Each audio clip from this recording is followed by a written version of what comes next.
satu suro Muharram gitu, atau malam satu suro atau malam satu Muharram itu enggak ada acara apa kendurian di pinggir jalan di tengah perapatan. Itu enggak ada. Tapi walaupun itu enggak ada bukan berarti itu adalah dianggap bid'ah. Yang namanya doa di mana aja bisa toh. Ungkapan syukur di mana aja bisa. Jadi intinya kalau nanyain mana apa dasarnya orang itu sorowan itu harus ngadain bareng-bareng lingkungan, ya nggak ada dasarnya, gampang. Dasarnya adalah silaturahim. Jarang-jarang setahun sekali, kecuali mungkin kalau tahun baru Masehi, ngumpul apa coba yang dilihat? Mercon. Ya kan malam tahun baru yang dilihat mercon, duar acara musikan, dangdutan sembarang, jauh sekali dengan orang ngumpul di situ bukan karena ingin saling bersilaturahim. Kalau tahun baru Masehi lo ya. Ketika tahun baru Hijriyah, maka orang lebih banyak bersilaturahim dalam bentuk keagamaan. Doa bareng, makan, habis itu melekan. Ada yang kalau zaman dulu melekan dengerin wayang. Yang zaman dulu ada tip nyetel wayang. Ada yang di radio dengerin radio ada acara wayangan dan sebagainya. Karena perubahan zaman, anak zaman sekarang belas nggak ngerti bahasa wayang, ganti gaple. Gaple sudah orang sekali main 4 kalangan, kadang ya ora betah, ada main catur, ada yang main remi. Sekarang berubah, zaman udah internet, ya mabar lah, ya sembarang, nonton YouTube bareng, karaokean. Intinya satu sebetulnya.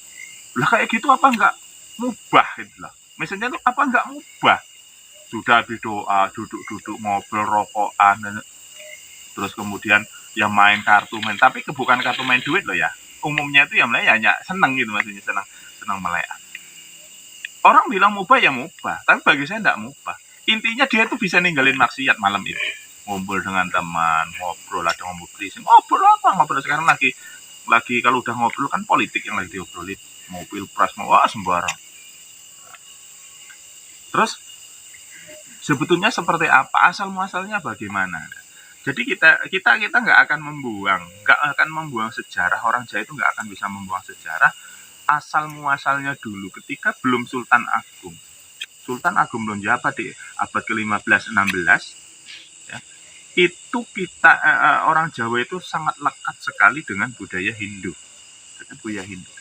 Dan di bulan Saka yang bertepatan di bulan sekarang ini adalah bertepatan dengan bulannya Sengkolo.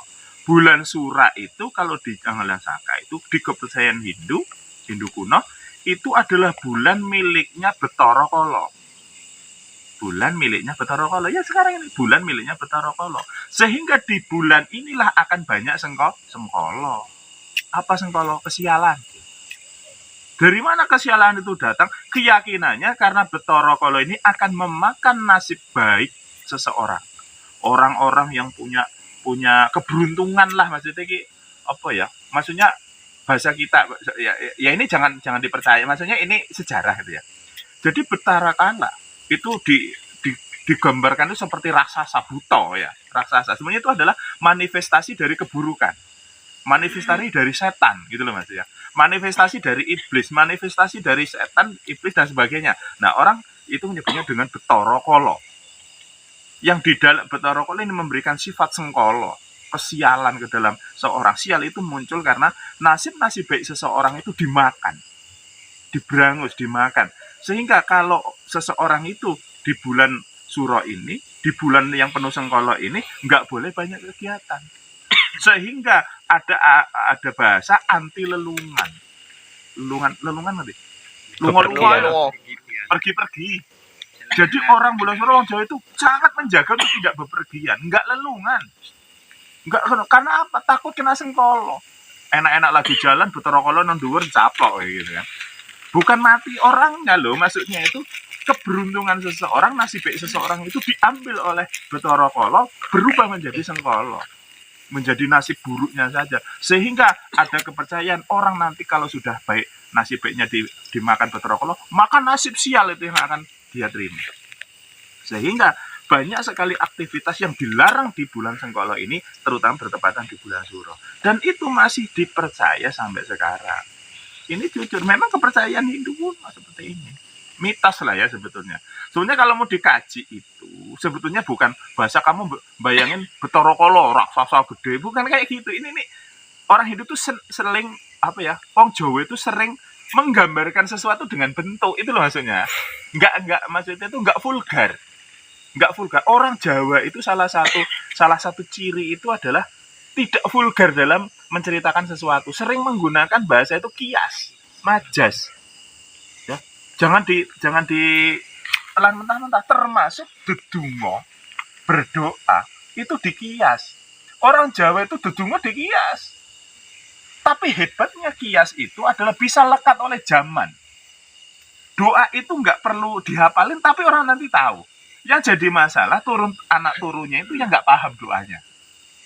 Contoh, orang mau bangun rumah itu ada sasaji, sesembahan. Di atas ada pisang, ya kan?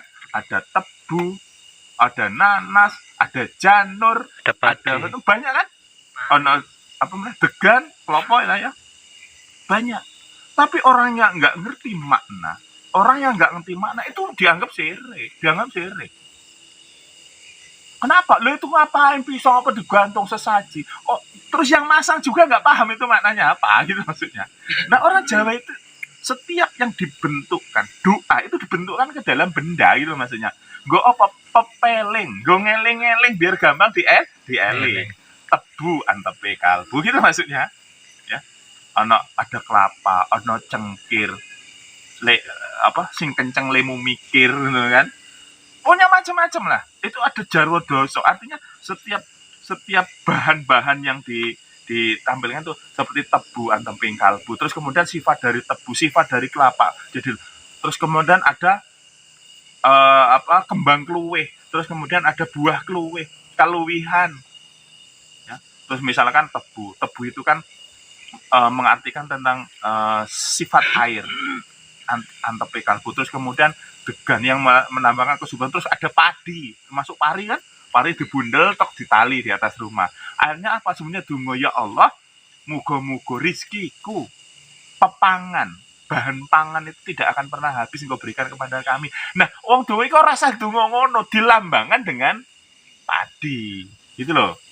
Asal muasal sasaji yang disajikan orang Jawa itu bukan asbab karena dia ingin memberikan kepada sesuatu yang sifatnya gaib, bukan. Tapi simbol dari jarwo doso yang kemudian dijawantahkan ke dalam, dimanifestasikan ke dalam bentuk benda-benda. Apalagi kalau ke keraton itu semua itu dibahasakan. Mulai dari gambar wajik, terus kemudian kayu yang lunglungan, namanya kayu lunglungan. Lunglungannya artinya pitulungan. Jadi kayu itu saling gubet. Ya, jadi kemudian ada daun terus kayu dilungkil terus kemudian gubet, itu namanya lunglungan. Artinya pitulungan sesama orang Islam sapa dawa Jawane kudu saling tolong menolong disimbol seperti itu. Bahkan pohon sawo ditaruh di depan, luweh ditaruh di depan. Itu ada maknanya semua. Nah, itulah ciri khasnya orang Jawa itu. Kalau mau doa umumnya dinisbatkan ke dalam bentuk benda. Tapi orang yang bukan Jawa, apalagi orang yang mengatakan dirinya wong Islam, wong Muslim, yang menggunakan jek jumblek lah bahasanya itu, saklek mempelajari Islam dari tanah Arab. Zaman Nabi nggak ada, zaman ini seperti nggak ada. Dia nggak paham adat budaya. Tapi juga ada juga kekeliruan. Kekeliruannya apa? Ya ada. Karena sebagian ada orang abangan lah ya, bahasa itu bisa abangan, atau yang bukan orang abangan, itu ya memberikan sasaji ya untuk di bawah pohon itu ya. Nah, ini yang jadi masalah. Bawah pohon ada sembarang, ada jajan pasar kue, ada sembarang, ada wajib, ada ketan, ada beberapa bodoh, disembahkan di bawah beringin untuk memberikan kepada si nunggu beringin. Nah, ini yang jadi masalah. Akhirnya karena bentuknya mirip, bentuknya sasaji itu mirip, sehingga disamain. Alah wong Jawa nih kalau saya sasaji, ya berarti ngenek mangani demit. Ngasih makan demit, termasuk di bulan Suro sasaji banyak orang pakai sasaji, termasuk sekarang sasaji itu diganti Sasaji zaman dulu itu kalau kenduren pakai sasaji. Sesajian. Sekarang apa gantinya? Sekarang itu sama, sesaji itu masih tumbuh subur sekarang, yaitu diganti dengan istilah barokatan, barokahan, brokohan. Orang Jawa gampangnya berkatan. Makanya orang itu bawa berkat, asal kata dari barokahan, brokohan, barokatan dan sebagainya. Dulu berkat itu disebut sasaji. Zaman dulu tuh bawa zaman dulu kan belum ada alat-alat piring itu seperti sekarang. Sekarang itu kan yang dari plastik itu kan banyak kan. Nah zaman dulu masih pakai daun pisang, pakai itu. Jadi bentuknya kayak sesaji, didoain bareng-bareng kenduri. Kenduri, terus akhirnya apa dimakan. Itu dulu ngomong bukan berkat dulu, namanya ya sesajen. Sajen itu asal kata dari sesajian. Oh Jawa ngapainnya sajen, sajian itu ya sajen. Sebetulnya sajen itu dari zaman sekarang itu ya masih ya apa ya berkatan gue mau ya sajen sebetulnya. Cuman bedanya kalau kenduri ada sasaji itu setelah selesai dimakan bareng, bukan dikasih demit. Yang salah itu adalah ketika ada orang yang masih menganut animisme, dinamisme, yang masih percaya tentang roh-roh, arwah-arwah, sehingga sasaji itu diberikan kepada para roh. Nah ini akhirnya orang-orang berprasangka buruk terhadap orang yang biasa melakukan sasaji. Oh kayak musyrik kayak ngisor wit, terus kemudian perapatan di sesajen. Sesajen apa mas? Iki ndongane kucingku sing ketabrak kol. Kucingnya ketabrak mobil ngono ya kan. Jadi intinya budayanya orang Jawa dalam satu surah ini sebetulnya ya kalau menelisik ke belakang secara hakikat itu baik. Ya kalau disenggol-senggolkan dengan budaya Islam terus ini apa maksudnya dalilnya apa ya nggak ketemu. Dalilnya itu tadi amar ma'ruf nahi mungkar. Ya wis bareng-bareng. Sosial kan enak toh, sosial budaya. Terus orang ngumpul-ngumpul malam hari aja nggak perlu ditanyain dalil. Masa orang ngumpul doa bersama makan bareng nggak ditakoni dalile. Tapi kalau yang rusak tak akui lah ya, ada yang rusak tentang hakikat sesaji di malam satu surah, yaitu orang-orang yang memberikan sesaji ke pohon-pohon besar, ke sungai, ke laut, yang artinya memberikan sesaji untuk tidak ganggu, terus kemudian minta berkahnya dan itu yang sudah keluar. Memang ya kita sebagai orang muslim nggak boleh ngikuti itu. Tapi kalau sesaji yang sifatnya adalah dimakan bersama sebagai sajian ya nggak masalah. Jadi ketika dulu ini yang saya terangkan tadi adalah kebiasaan dari era zaman dulu seperti itu. Sengkolo yang dimunculkan dari Betara Kala itu mengakibatkan satu bulan ini bertepatan dengan surah ini adalah bulan yang tidak baik, sehingga tidak boleh lelungan, nggak boleh kemana-mana, orang nyambut gawe, orang pekewuh, orang ono iwuh, nggak ada acara rame-rame, sehingga orang Jawa itu pantang di bulan surah hajatan. Pantang bulan surah, wong Jawa kok bulan surah mantu, walah, ya. Yang mau datang juga takut gitu kan. Umumnya di Jawa, coba lihat bulan surah kok mantu, sunatan, hajatan nggak berani. Nggak beraninya apa? Karena masih mempercayai tentang sengkolo itu tadi. Terus apakah benar kalau di bulan surah itu kalau nggak ada sengkolo? Ya enggak juga. Di Lampung itu nggak ada namanya bulan surah, itu nggak ada. Wong Lampung itu nggak ada bulan surah. Kan ada. Ya istri saya orang Lampung. Saya kalau pulang ke teman desa, lalu bulan surah hajatan biasa wae. Benar, biasa aja. Jadi nggak ada, Mak. Nggak ada, malah mereka tuh merasa bulan Muharram itu bulan suci. Jadi bulan surah kan bertepatan dengan Muharram. Bulan suci malah baik untuk hajatan. Malah kuali. Orang Jawa pantangan di bulan Muharram, bulan surah, lah wong Lampung malah diambal apik. Lah nek ketemu mantu wong Lampung, ketemu Jawa ora perang coba. Nah, saya orang Jawa asli. Istri saya orang Lampung asli. Ketemu, orang masalah. Ora masalah. Mergo pernikahan ana bulan surah. Coba pas ketemu bulan surah, paling mikir. Sama saya selalu, walaupun saya Jawa, tetap nguri-nguri budaya Jawa, Tapi kalau hakikatnya yang bertentangan dengan saya keyakinan dalam agama, hakikat, kemarifatan, itu saya nggak akan ngikutin. Tapi kalau yang masih ada nilai-nilai budaya Jawa yang masih memiliki nilai-nilai yang baik, ya kultur yang baik, yang tidak bertentangan dengan syariat, saya tetap oke, no problem. Ya. Jadi orang bulan Suro ini tidak boleh mantu, tidak boleh hajat, asbab karena keyakinan di masa lalu adanya Sengkolo itu tadi. Yang nanti kalau mantulah, nanti salah satu ini, ada yang nanti terbelit hutang, ada yang nanti susah, salah satunya ada yang sakit, salah satunya ada yang mati. Lah wong ora bulan Suro kok juga enek sing mati. Ya kan? Wong sing ora bulan Suro terlilit utang nanti bunuh diri ya. Ada kan kemarin beritanya. Terlilit hutang, orang bulan Suro ya mati. Terlilit utang. Akhirnya menjadi blunder lah, Maya. Keyakinan menjadi blunder. Bulan Suro nggak boleh mantu, nggak boleh punya hajat. Nanti gini, nanti gitu. Lah wongnya nggak bulan itu juga sama akan bisa ngalami kayak gitu. Sehingga itu tadi, kalau kamu yang orang Jawa dilalah, ya, dilalah pengen bojo. Wah, podo-podo Jawa nih. Lu ngonang Lampung. Dari ke Lampung sama, Lampung itu bulan Suro itu malah dianggap bulan yang penuh barokah. Lo kan kali toh. Di satu sisi lain, wong Jawa iki bulan Sengkolo, di wong Lampung bulan berkah. Karena apa keyakinannya orang Lampung memiliki budaya itu. Orang Lampung itu, ya kita bukan bicara tentang suku lah ya, karena saya dikit-dikit paham, istri saya orang Lampung. Jadi budaya yang paling menonjol dalam Lampung itu walaupun dia punya adat sendiri, tapi agama selalu di nomor satuin. Itu yang saya sukanya. Karena agama itu dalam hal itu selalu di nomor satukan. Sehingga hal yang sifatnya adat itu harus seiring dengan agama. Harus seiring dengan agama. Makanya nggak ada istilahnya bulan Suro itu bulan yang jelek. Terus ada pitungan. Hari jelek, hari baik, kayak itu nggak ada yang Lampung. Kabeh hari ya ape.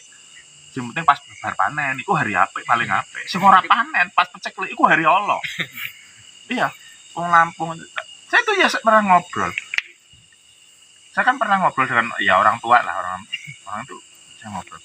Saya bilang, kalau kami orang Jawa itu ada loh hari jelek, ada Senin Pon, ada hari pasaran gini-gini. Orang Lampung nggak ada. Orang Lampung itu ya mau hajat mau ini harinya ya baik semua. Akhirnya cuman umumnya sih memang di hari-hari besar lah, hari-hari yang dalam Islam itu memiliki hari-hari yang dianggap keramat atau yang dianggap hari penuh berkah, makanya dipilih gitu. Padahal di sana ya mau kapan juga enggak masalah. Tapi yang paling penting karena di tempat ibu itu daerah pertanian, maka hari terbaik adalah hari yang jangan pas peceklik. Ngono ae. Lah saya ceklik arek kondangan arek hajatan ora ndek duwe. Wong mergo urung panen. Nah, enggak ada hitung-hitungan. Kamu lahir sana itu dihitung. Wah ora metok iki, ora enggak ada. Kamu seneng ini dilamar wis dadi. Ora ono sing paling yo dari calon mantu cah bocah begajulan ngono palingnya ditolak bukan karena salah hari, bukan karena masalah hari, karena masalah itu tadi sifat perilaku. Ditolak, kamu ngelamar ditolak, ya mungkin karena kamu sifatnya jelek ditolak. Enggak ada, sudah digunggung. Kalau orang Jawa kan digunggung. Wah ini Jumat Kliwon ketemu karo Setu Kliwon, walah ora dadi matuk engko ngene nah itu ora. Tapi nek wong Jawa digunggung. Siji robologi, siji kirurgi. Ora dadi, tapi loro-lorone sugih. Oh dadi. Loro-lorone sugih. Lah ya masalah loro-loro do sugih kabeh, mesti dadine. Ayo ora percaya kowe. Percaya enggak? Iya. Wong Jawa itu aneh. Gonggong hari, ketemu hari jelek, tapi mergo yang mau nikah dua-duanya yang sugih, tetap diterabas. Tak buktiin bener ya, enggak percaya bukti.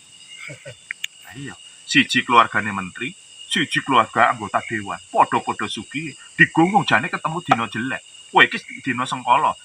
Oh semergo podo-podo sugih. Wis ora usah nganggo adate sing nganggo nasionalan, podo-podo Jawane, bablas ndak masalah. Menang wong sugih, dino iso diakali. Nah sing melarat-melarat kuwi lah sing cek percaya dino. Nah. Wong sing diakali. Ya wong melarat diakali kok.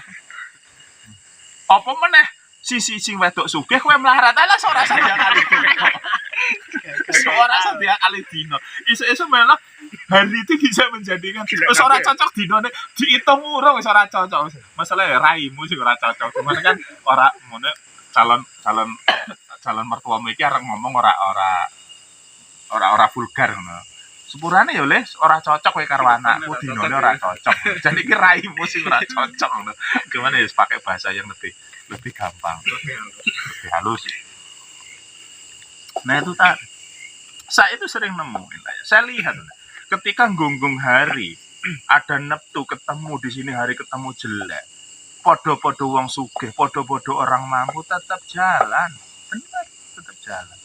Lalu sebenarnya apa makna hari seperti itu? Ya kadang kepercayaan rakyat kecil loh. Iya loh, rakyat kecil itu loh yang masih memegang keluarga keraton. Oke, keluarga keraton sebagian masih itu. Kalau keluarga keraton ketemu hari jelek, gampang diruat rampung. Ketemu ini, misalnya si calon laki harinya ini, perempuan harinya ini, ketemu di gonggong, wah ini nanti ketemu pati misalkan, ketemu pati, nggak jangan kalau orang fakir miskin ketemu pati, ojo ngono kowe mati di si anu. Tapi kalau sama orang keraton ketemu pati, diruat itu penangkalnya, mergo duwe duit, duwe kekuasaan, diruat mergo ngruwat kuwi kan mahal toh, ngruwat itu mahal loh, ngruwatnya itu mahal, diruat dua-duanya. Di apalah ada bahasa-bahasa tertentu, ada upacara tertentu. Ini kain jadi. Lah si fakir miskin ora mampu ngruwat, ya wes bubar loh lele. Saya bukannya menjelekkan ada Jawa. Saya orang Jawa, saya nggak jelekin itu. Saya memaknainya gitu maksudnya, tak maknai penghitungan gonggong itu tak maknai benar. Sebetulnya tidak ada satupun hari jelek di gonggong. Walaupun itu ketemu hari jelek di gunggungan, itu ada ruatnya. Diruat. Iki ketemu iki ketemu pati, iki ketemu melarat, iki ketemu oh enggak dan sebagainya. Ruat. Ya, diruat.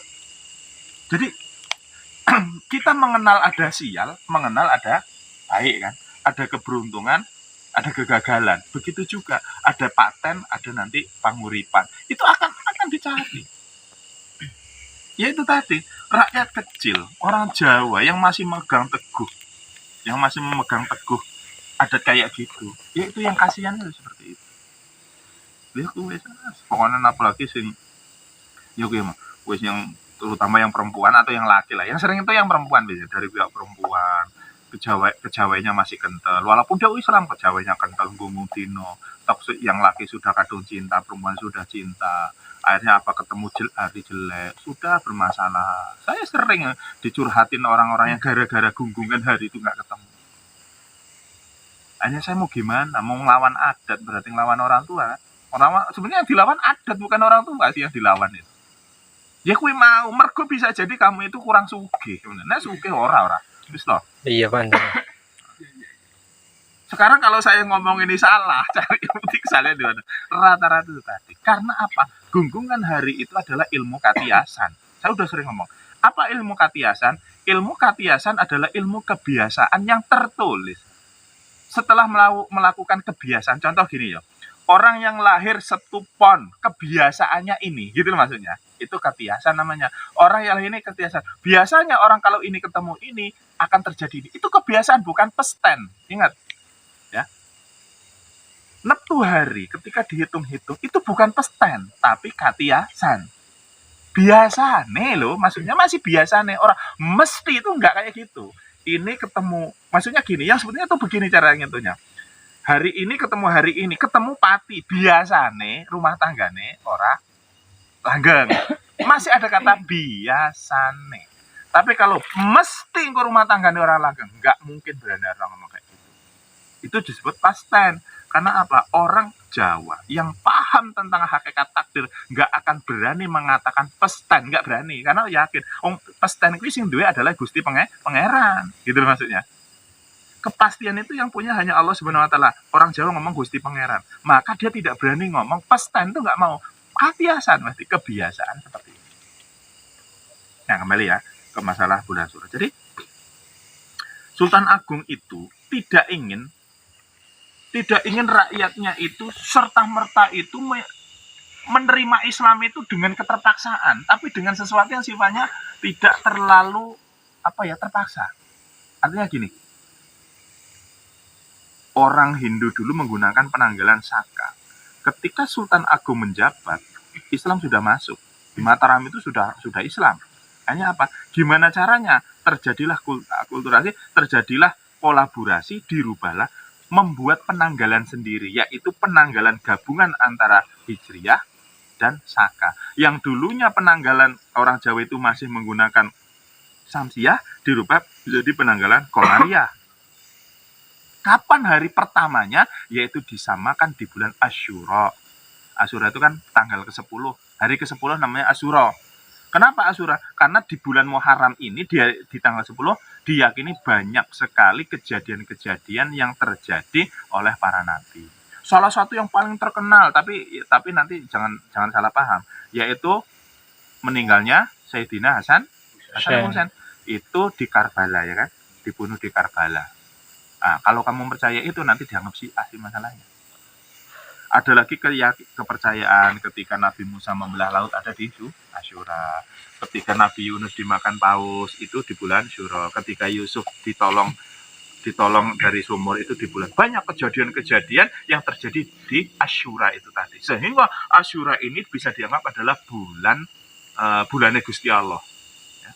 Bulan Gusti Allah di mana Allah itu banyak mengangkat para nabinya dari hal-hal, dari kesusahan, dari kejelekan menjadi hal yang baik. Sehingga di bulan Syura inilah ditetapkan sebagai awal penanggalan. Awal penanggalan. Sehingga ini Sultan Agung menggunakan kulturas budaya Saka, sehingga namanya itu agak dimirip-miripkan dengan Islam, tapi dijawa-jawakan. Surah, Sapar, Mulut, Ba'da Mulut, gitu kan. Kalau kita Ramadan pasan, kan. Nah, jadi Sapar, Mulut, terus Ruah, Rejub dan sebagainya gitu ya. Hanya apa? Ya hanya orang itu, rakyat tuh nggak terlalu kayak, oh Islam ini sesuatu yang baru, nggak seperti itu. Ternyata di dalamnya itu masih ada kultur budaya-budaya dulu yang masih dipertahankan, hanya diperubah metodenya. Seperti tadi kenduri, kebiasaan orang di bulan Sengkolo yaitu di Asyura itu banyak orang nepi topo, melek, terus kemudian ada istilah ngerumat jimat. Rumah jimat. Nah, ini yang masih sekarang nih, para spiritualis lah kayaknya. Kenapa di bulan Syura itu banyak digunakan sebagai tempat ngerumat atau jamasan? Jamasan apa yang dijamas? Yaitu benda-benda yang dianggap pusaka. Itu masih ada. Itu masih menggunakan kepercayaan. Sebetulnya masalah jamasan ini sih kembali ke orangnya ya. Maksudnya itu pemahaman orang beda-beda. Pemahaman orang. Kita memandang kepada budaya Jawa yang sudah kulturasi ke Islam nih ya, masalah jamas. Jamas itu kan keramas, jamas mandi jamas kan keramas. Kalau orang jamas itu apa sih dijamas? Umumnya apa sih yang paling dijamas? Salah satu yang paling sering dijamas orang Jawa itu adalah keris, ya kan? Keris itu karena sebagai pusaka orang Jawa, ibaratnya wong lanang zaman dulu itu nggak punya keris itu aneh. Karena keris itu simbol. Nah, keris itu juga sebenarnya simbol. Keris bahasa Jawa lu siapa? Curiga. Oh, curiga kan? Curiga itu curiga itu keris loh. Keris itu curiga namanya. Curiga manjing maring marongko, berarti keris masuk warangka. Jadi curiga, keris yang paling banyak dijamas biasanya adalah keris, pusaka. Zaman dulu mungkin ada orang punya cincin, punya tombak, tapi keris pasti gitu loh maksudnya. Orang Jawa itu keris pasti punya. Dulu, bukan sekarang loh. Kalau sekarang itu Anang juga punya keris Dayanti, tapi kan dibuang. Jadi keris atau curiga, orang Jawa menyebut curiga. Yang dijamas itu curiga. Apa curiga? Was-was. Apa itu was-was? Di mana letaknya was-was? Di mana letak curiga? Di hati. Maka yang perlu dijamas itu adalah curiga. Tempatnya curiga apa? Ati.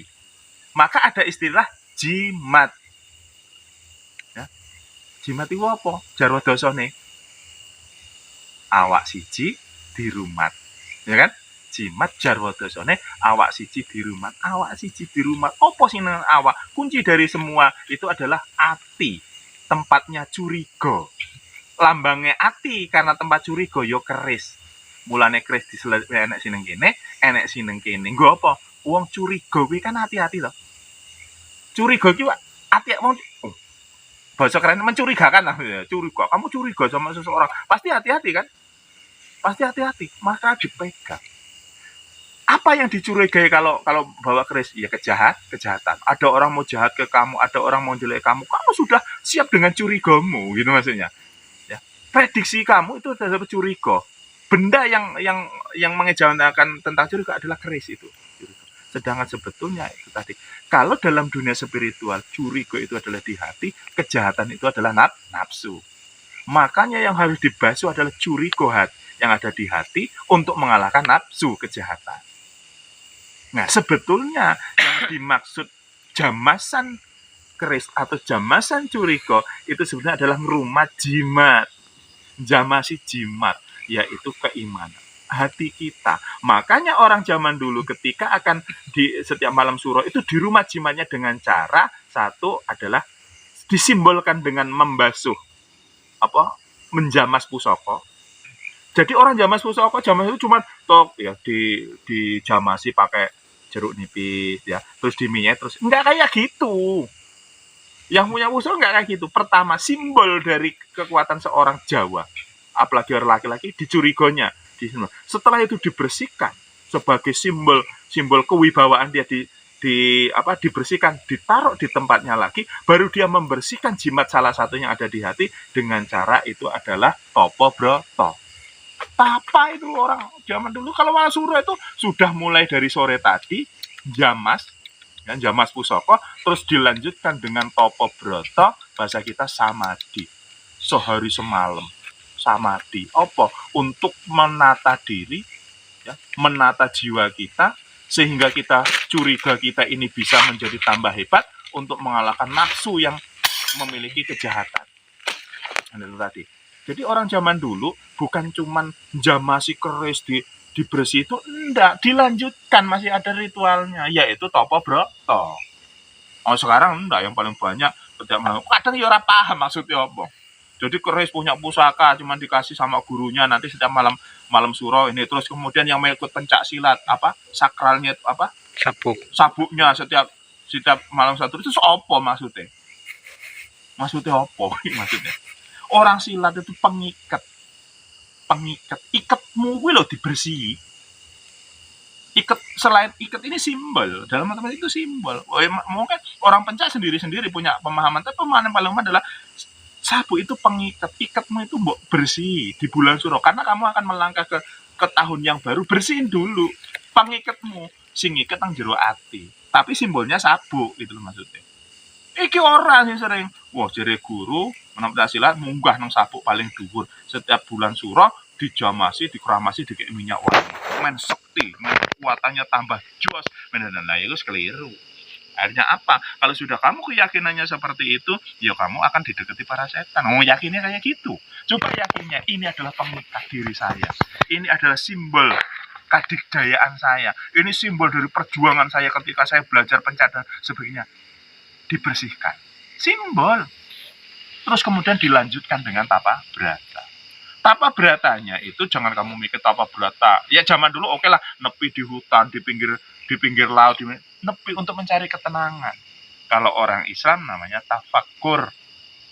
Bukan nang pucuk ono ora apa-apa bengi nang pucuk ono tafakur. Pucuk wit ono. Sing penting aja gantung. Mungkin kalong kowe ditembak. Ya. Jadi tafakur. Nah, jadi jamas pusaka yang paling penting yang harus dijamas itu adalah jimat itu tadi. Barang siji di rumah, awak siji di rumah, yaitu hati tempatnya iman. Nah, makanya tadi, jadi di malam ini ya mari kita sucikan diri kita, tafakur nanti, meditasi, ya pokoknya jaluk. Intinya adalah banyak istighfar ke Gusti Allah. Tahun-tahun yang kemarin kita banyak salah, banyak luput, banyak dosa. Hanya kita mohon ampun, minta dibukakan hal yang baru, sesuatu yang lebih baik di bulan yang akan datang. Kalau temennya nanti ada yang hajatan, tekora masalah, mangan daging. Ya. Jadi jangan heran. Ya tapi ya jangan misalkan, juru Pak Den ngene, kamu akan mendobrak budaya yang sudah ada. Ya kowe nglawane akeh. Intinya kamu paham gitu. Intinya paham tentang surah itu, paham tentang asal muasalnya, paham. Kalau Buddha itu masih jalan ya udah biarin aja. Itu maksudnya yang budaya kan. Budaya yang penting kamu enggak, tapi kamu paham maknanya. Itu tadi hakikat di bulan surah itu adalah mensucikan. Hakikatnya sebenarnya mensucikan diri loh. Sedangkan kenapa harus pusaka? Kenapa harus keris? Jadi yang paling utama keris ya. Tapi karena orang di sini ada yang punya tombak, ada yang punya cincin, ada yang punya sabuk, ada yang punya ontokusumo, wah sembarang, enak sing duwe kuku macan, enak sing duwe rantai babi, rantai kirik, rantai kucing, wah popo kabeh cuci dina kuwi. Dadi logikane ngene, hodame aduse mung tiap tahun. Ya kan? Hodame aduse tiap tahun. Juga minyak wangi. Ya saya juga sering. Dulu ya waktu keris masih banyak di rumah, belum dimintain orang-orang ya, kadang ya malam satu surau. Surau biasanya Rio yang tak suruh ya dicuci ini, tak syaratin dulu dicuci gitu. Ada sih nang jeruk, ada yang di dalam keris tak bilangin arep diombah ngono, arep melu adus apa ora ngono. Ada paling mereka cuman bilang matur suwun dan matur suwun, ya griya kula pun dibersihke. Ya karena bagi mereka itu rumah mereka. Ya bagi saya itu enggak ada bahasa itu ini takut nanti kualat, enggak loh, kita ngobrol loh. Jadi kalau sebelum itu kan syarati dulu kan, dibuka semua keris kayak minyak, kayak dupo kayak gini, tembung kalau yang khodam ada ini tembung. Karena saya nggak melihara dia ada di situ kan. Tembung iki kerismu mama tak bersih, arep melu adus ora to. Arep melu adus ora ngono. Mboten ngono lah. Ya wis ngono ngalih dhisik ora tak resiki kok. Jadi dibersih itu debu dan sebagainya. Ngono ya karo obrolan nih. Padahal iku ora ana ide puasane dhisik. Ya kalau yang bener tuh puasa dulu 1 hari baru dijamah. Terus kemudian ada doa, terus kemudian bisu, enggak boleh ngomong. Lho aku ora malah ngobrol. Ngobrol. Wong aku iso ngobrol karo sing jerone apa bingung. Piye iki? Omahmu terus njaluk minyak apa? Tuh kan bar kene njaluk minyak apa? Minyak sing kaya ngapa? Ya mesti den sing ngeten den. Ya enak iki ngono. Anak iki ngono. Terus tak tambahi kekuatane ngono kan. Kita doain, kita tambahin kekuatannya. Enak ngobrol biasa aja kok. Enggak ada istilahnya itu dengan benda pusaka itu seperti halnya ini keramat, ini takut kuat, enggak. Ya maksudnya tuh ya secara batinnya ngobrol biasa. Ya waktu masih di sana ya, yang lama-lama kan paham. Itu kalau sore kan tok malah digerocok nang banyu kana suwet ngono kowe. Ora apa-apa dan ora apa-apa mendek adus ta. Biasa enggak takut kualat itu. Bukan kita itu tidak menghormati, enggak, justru malah kita sudah tahu itu maksudnya. Yang di dalam sudah tahu, ndang metu arep adus yo ora ngono kan malah seru kan Mas. Nah, makanya itu kalau punya pusaka kamu harus ngerti bisa ngobrol sama yang di pusakanya enak, bisa ngobrol enak. Malah obrol-obrolan. Kadang rokok. Biasanya tak sajeni ora sajen areng ngerokok dhewe to. Areng ngerokok dhewe. Lah daripada orang gelem ngerokok tak rokok. Terus ora ngene kan ora sanjalo kembang, ora sanjalo iki, ora sanjalo iki. Kadang tak bilangin. Kembang, makanan yang di sesajen yang mungkin biasa. Mungkin gini, keris itu dulunya sering disesajenin, sering dikasih minyak tertentu, minta ini minta itu dikasih gitu kan. Tak bilangin, enggak penting, saya bilang enggak penting. Saya bilang, kowe mbiyen paling tahu dhewe sesajen iki kowe njaluki minyak iki dan iki. Kowe nek karo aku ora bakal tak we. Enggak bakal saya ngasih. Saya kasih yang lebih dari itu, tak bilang. Saya kasih yang lebih dari itu. Kalau itu hanya untuk makanan, ini saya kasih kekuatan. Minyak itu kita asma dulu. Minyak itu kita dodain dulu. Pak deleh neng kene, walah kelimpungan, seneng. Karena apa? Minyak punya kekuatan. Bukan cuman kembang, enak bubur itu. Nah, itu cuma ngasih kenyang. Tapi ketika dikasih minyak sudah kemudian pelarat kan seret, cek, manjing. Walah senengnya luar biasa. Orang nggak perlu yang aneh-aneh. Tapi ya jangan sombong. Artinya bukan nggak mau sombong. Malah santai gue tak ubah ngono ya orang. Bisa ngobrol kayak biasa kayak temen itu. Tapi itu tadi dengan pusaka yang ada di dalam itu tidak ada ketergantungan. Maksudnya tidak ada ketergantungan kamu menyembah dia suruh hormat. Enggak, biasa aja itu maksudnya. Tapi karena pusaka, sebenarnya masih ada itu tinggalan. Tapi ini malah sudah tak bene. Pengen satu dewe. Jadi intinya ya dulu masih ketika karena itu pusaka lah ya, pusaka tinggalan titipan seseorang, dititipkan ke saya. Dia udah nggak mengurus, ya udah karena di dalamnya juga nggak mau pergi, ya udah tak urus tapi dengan cara saya, bukan dengan cara dia. Dia mungkin maunya ini nggak gelem. Kamu ikut saya harus pakai cara saya dan kamu pasti suka dengan cara saya. Kamu pasti suka dengan cara saya. Karena itu tadi negonya dengan guyon, negonya dengan nunggu ono sampai itu enggak resmi-resmian, enggak guyon, bisa cekakaan ini. Artinya itu kita meyakini pusaka itu ada yoni, ada goibnya tidak, ada sesuatu yang hidup di dalamnya. Dan itu tidak maksudnya itu tidak semistik apa yang kita bayangkan. Kalau kamu sudah tahu dunia mistiknya, enggak semistik itu, enggak sekeramat yang kita bayangkan, enggak sengeri yang kita bayangkan. Malah kita bisa saling komunikasi, itu bisa guyon. Bisa guyon, bisa. Akhirnya apa menjadi sesuatu ya biasa aja gitu, maksudnya ya biasa aja, maksudnya nggak ada keramat gitu, enggak. Kalau sekarang sih saya nggak mau ya, nggak punya pusaka udah tinggal satu aja tuh itu ya nggak perlu dijamas gitu kan, karena itu tempat keluar masuk nggak ada yang tinggal di situ. Apa seneng nanti besok pergi karena hanya untuk tempat praktek. Ya udah itu makan apa yang mau bikin apa. Hah? Ya udah Pak sini aja. Jadi yang kiranya hanya itu untuk kajian saya tentang bulan Syuro. Jadi, ya mungkin ada yang nggak sejalan dengan pola pikir saya tentang masalah bulan Syuro, masalah adat budaya Jawa yang orang pemahamannya beda-beda. Nggak harus sama. Kalau saya memahaminya adalah didasarkan dengan ya bagaimana guru saya ngajarin ke saya, bagaimana saya itu mengambil sejarah-sejarah dan mencari penyamaan karena bulan Syuro ini identik sekali gitu ya, masih identik dengan sisa-sisa peninggalan adat budaya kuno dan kemudian oleh Sultan Ageng itu dikulturasi menjadi budaya Islam, sehingga mau tidak mau kita menelaahnya dengan pola pikir Islam. Walaupun ya orang Jawa sekarang masih ada yang abangan ya, masih kejawanya masih jalan, Islamnya jalan, sehingga apa dikolaborasi. Jadi Islamnya bingung nih, Islamnya bingungin. Sholatnya madhep ngalor, kan? Kalau semua sholatnya madhep ngetan, dewe sing Islam madhep ngulon, dewe madhep ngetan. Ono sing sholat mau sedino ping pisan, ya ono. Ya itu udah membuat ini sendiri. Tapi kalau kita enggak, Islamnya tetap menggunakan syariat sebenarnya, Jawanya kita sanding. Ya insya Allah sebenarnya enggak. Kalau kita memaknai semuanya dari sisi Jawanya kita maknai itu banyak sekali kok. Nilai-nilai yang terkandung karena kembali orang Jawa itu suka sekali membuat sesuatu itu dengan cara diwujudkan ke benda-benda, dimajaskan.